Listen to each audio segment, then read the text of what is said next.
إفطار جزائري مغربي على الحدود بين البلدين تجاوز الجغرافيا والسياسة والخلافات ليوصل رسالة تجمع شعبي البلدين على المحبة للبغضاء. عليكم ورحمة الله وبركاته، إن شاء الله راكم بخير وعلى خير وما يخصكم حتى خير. فيديو جديدة رياكسيون جديدة في القناة تاعنا. إفطار ما بين الحدود الجزائر والمغرب، ما شاء الله تخي بون انيسياتيف بادرة، يعني ما شاء الله اللي قام بها صانع محتوى اللي هو مغربي، والله يبارك. ودوما الناس في لي ريزو سوسيو اللي يجيبوا الطاقة الإيجابية ماشي الطاقة السلبية، الناس اللي تقعد غير تحل في فمها وتكتر في الهضرة باطل، ما يخرج باسبور تاعو ما مكاشي، ما شايف ما عايف، عايش في واحد المحيط اللي يتكلم فيه بزاف وعمره لا خرج من داك المحيط اللي راهو عايش فيه. بادرة خير هذه اللي دار هذا اليوتيوبر مغربي، وما شاء الله. ودوك ندير لكم رياكسيون على هذا الفيديو هذه، ونغتنم الفرصه باش نهني المنتخب الجزائري والمغربي. الجزائري اللي فاز 3-1 امام بوتسوانا في ظروف صعبه على الزوج تاع العشيه، في حراره شديده، رطوبه كارثيه، في ظروف مناخيه صعبه في افريقيا، ولكن ربحوا ب3-1 رغم الصيام، رغم انه شفت بزاف ناس يهضروا في لي ريزو سوسيو يحلوا في فمهم انهم فطروا ولا هضروا. انا ما نديرش فيديو على الشيء هذا، وسمحوا لي ماشي هو الموضوع، بك نجوز ان باساج خفيف ظريف. حتى لو كان بعض اللاعبين اذا كانت لازم انهم يصوموا، لعب في بوتسوانا، لعب على الزوج، السخانه، الرطوبه وصايم، ماشي الناس اللي تحل في فمها ومخبيه مول لي ريزو سوسيو في التيك توك ودير لي لايف وتهضر جو نيمبورت كوا. انت من التيك توك ما خرجش وما تعرفش تخرج لبرا تشوف حاجه جديده في حياتك. والف مبروك للمنتخب المغربي اللي فاز ب2-1 امام النيجر، وان شاء الله التاهل جزائري مغربي لكاس العالم 2026. شوفوا معنا لا فيديو تاع الافطار في ما بين الحدود الجزائريه المغربيه، ونديروا عليها اون رياكسيون باذن الله. المغرب والجزائر يروحوا لا كوب دو موند اللي حتكون في الولايات المتحده الامريكيه وفي كندا وفي مكسيكو. شوفوا معنا هذا لا فيديو خوتي العزاز على الافطار هذا بين الحدود الجزائر والمغرب، ونولي ندير عليها. جزائري مغربي على الحدود بين البلدين تجاوز الجغرافيا والسياسة والخلافات ليوصل رسالة تجمع شعبي البلدين على المحبة للبغضاء. فكيف أقيم هذا الإفطار مشاهدينا؟ القصة هي أن هناك يوتيوبر مغربي اسمه صابر الشاوني يشتهر بجولاته اليومية خلال شهر رمضان لتناول الإفطار كل يوم في مدينة ومنطقة مغربية مختلفة. ولكن اليوم 18 من شهر رمضان كان تجربة إفطار استثنائية، إذ تلقى صابر دعوة من شخص اسمه زكريا يقيم في الجزائر، حيث كتب لليوتيوبر المغربي ودعاه للإفطار على الحدود الجزائرية المغربية. زكريا كتب لي في التعليق: صابر اجي تفطر معنا في الحدود الجزائريه المغربيه. زكريا والياس جوج ديال الخوت، واحد عايش في الجزائر واحد عايش في المغرب، وجيب معاك خويا، واجي نفطروا مجموعين في الحدود. الحدود تفرقنا ورمضان يجمعون. كنتسنى زكريا يجيب الفطور باش يفطر في الجزائر، وكنتسنى الياس يجيب الفطور باش نفطروا في المغرب. بسم الله خويا، نقدوا طبلتنا خويا، نقدوا طبلتنا.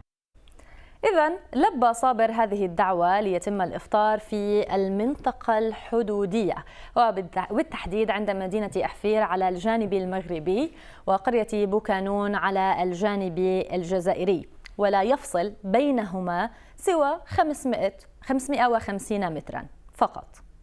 طبعا زكريا طلب من اليوتيوبر المغربي كما سمعتم اسم إلياس. زكريا طلب من اليوتيوبر أن يحضر معه لإفطار. إلياس شقيق زكريا الذي يقطن في المغرب، فزكريا وإلياس شقيقان من أم جزائرية وأب مغربي، يقيمون جميعا في المغرب إلا زكريا الذي يقيم في الجزائر مع زوجته. زكريا وصلها، أو زكريا كاين، وإلياس هو أنا. وعليكم كلشي مزيان؟ بخير هانية. كراك المغرب هاد الجزائر.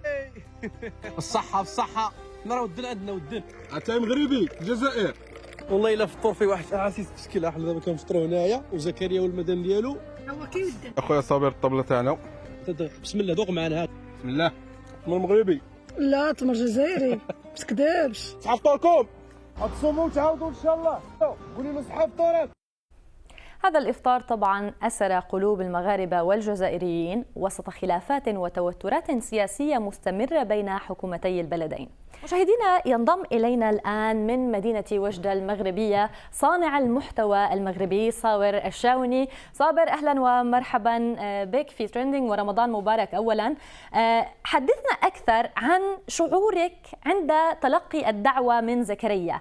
عندما قرأت الدعوة لما قررت قبولها وكيف شعرت؟ السلام عليكم. رمضان كريم على الأمة الإسلامية جمعاء. اول حاجه انا ملي بدا رمضان مسوي هذا التشالنج انني نفطر في كل مدينه مغربيه.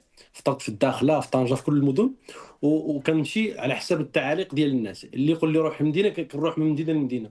فالغريب في القصه هو ان تكلم معي زكريا قال لي انا مغربي جزائري بس عايش في الجزائر وعائلتي عايشه في المغرب، فما كرهتش تفطر معنا في الجزائر لكن صعب، ولكن نفطروا في الحدود. الفكره كانت اكثر من اننا انا كنت عارفه قد كنت لكن كانوا فيها احاسيس مختلفه. ان كتشوف مسافه قريبه بزاف وحتى واحد ما يقدر يمشي عند واحد بحكم ان الحدود مبلعه. كان فكره. انا كنت مستمتع وانا في الافطار من تقريبا اليوم 20. هذا هو احسن افطار درت في رمضان كامل لان كان عامر بالاحاسيس وكانت تجربه رائعه صراحه. طيب، كيف شعرتم عند اللقاء مع زكريا؟ يعني كنت أنت وإلياس، التقيت بإلياس والتقيتم زكريا على الجانب الآخر، كيف كانت مشاعركم جميعا في هذه اللحظات؟ كانت مشاعر مختلفة. أنا السؤال اللي سولته لإلياس اللي كان معاك قلت له شحال من آخر مرة شفتيه؟ قال لي لا، أنا كل أسبوع كنشوفه، بالحق ما كنقدرش نحضنه، ما نقدرش نعنقه، ما نقدرش نسلم عليه لأن كيشوفوا وجهه قريب منه ولكن ما كيقدروش يتسالوا، ما كيقدروش يهضروا. هذه حاجه اللي كانت شويه مؤلمه بزاف. اما هو عام ما تلاقاوش، تقريبا سنه ما جاش للمغرب. هو عايش في الجزائر، ولكن كل اسبوع كيتلاقاو في الحدود، ولكن ما كيقدرش يسلم عليه ولا يعنقه ولا يحضنه. طيب صابر، ما هي الرسائل التي تودون إرسالها من وراء إقامة هذا الإفطار، يعني للشعبين الجزائري والمغربي؟ وشوف، هما المسلمين كلهم اخوه. انا لما الهدف ديالي من كاع الفيديوهات اللي كنصوروا اننا سوى جميع الجنسيات بحال حنا خوت. كتحاول ان توصل الرساله ديال السلام، اننا حنا ما تابعين حتى شي حاجه، حنا مسالمين. ديما كنمدوا يدنا للجار، ديما حنا خوت.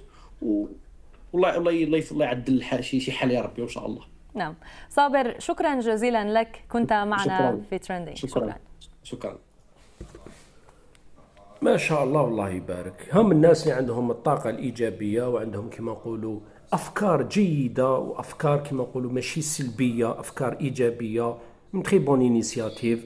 واحد يعني عائلة، هي عائلة جزائرية مغربية يشاركهم الدم، كان اللي راهم في المغرب وكان اللي راهم في الجزائر، وجاتهم من تري بون انيسياتيف انه يفطروا ما بين الحدود الجزائريه المغربيه.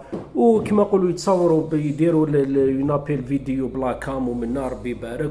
واليوتيوبر هذا المغربي قام حاجه جميله ثاني، باسكو اترافيغ لاشين تاعو والقناه تاعو اللي الناس راح يشوفوا هذه البادره هذه الجميله اللي جات في راس الناس هذول عندهم الافكار الايجابيه وليس الافكار السلبيه اللي نشوفوها في مواقع واحد اخرين تاع التواصل الاجتماعي، منهم العفن المعفن ديال التيك توك اللي رافد غير المهابل والغير الامراض النفسانيين اللي تلقاهم نهار كامل هما يروجون كما نقولوا الامورات اللي ينقصوا من المعنويات تاع الناس، امورات اللي يعيبوا ما بيناتهم، يخيروا غير الحاجات السلبيه ويديروا عليها دي لايف تاع 3 سوايع 4 سوايع 5 سوايع في سيدنا رمضان المعظم. يعني نورمالمون راهو حيط راسهم القبله ولا كما نقولوا يعبدوا في ربي سبحانه، ولا هذا الوقت الفارغ اللي يرموه في التفاهات يشوفوه في حاجه واحده اخرى. هم الناس صانعين المحتوى، هم الناس اللي يشقاو يتعبوا ويدي بلاصه ويزغد ويبوجي ويصور منه حاجه مليحه ما شاء الله. هذا الافطار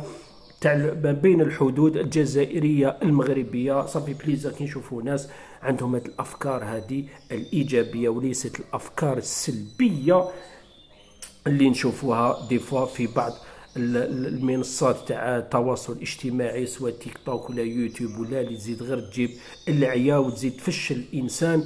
والناس الله يسترنا وكما نقولوا نطلبوا لهم الهدايه ان شاء الله. نقول لكم خوتي العزاز كاين رياكسيون خفيفه ظريفه على هذا هاد البادره جميله، هاد سون بون انيسياتيف اللي داروها هاد الناس هادو ما شاء الله ناس الخير، ربي يبارك. ان شاء الله نشوفوا ديما الامورات كما هادو ما شاء الله، ويكونوا لي رياكسيون تاعنا دائما عفايس اللي يجمعوا الشعب الجزائري والمغربي، وماشي عفايس اللي يفرقوا الشعب الجزائري والمغربي. نقول لكم ابونيو وبارطاجيو ولايكيو، صحه صيامكم ويربي يتقبل صيامكم وعباداتكم في هذا الشهر المفضل، والله يبارك ما شاء الله. وما تنساوناش بالبارطاج، يكونوا دي فيديو كيما هادو اللي يهضروا على عفايس ملاح، واللي يجيبوا امورات تاع اللي يمروا امورات تاع الخير بين هاد البلدان اللي على بالهم عايشين مراحل صعبه وصعبه. احنا ما عندناش خاتم سيدنا سليمان، وما راناش مسؤولين كبار باش كما نقولوا هاد المشاكل حنا نقدروا لهم. نقول لكم خوتي العزاز، اخر حاجه نقولوا الدعاء في هذا الشهر الكريم، ربي يصلح الامور وربي يرجع المياه الى مجاريها وتولي الامورات كما كانت باذن الله، وربي يصلح الامور. نقول لكم الله يفارقنا بلا ذنوب، والسلام ورحمه الله وبركاته.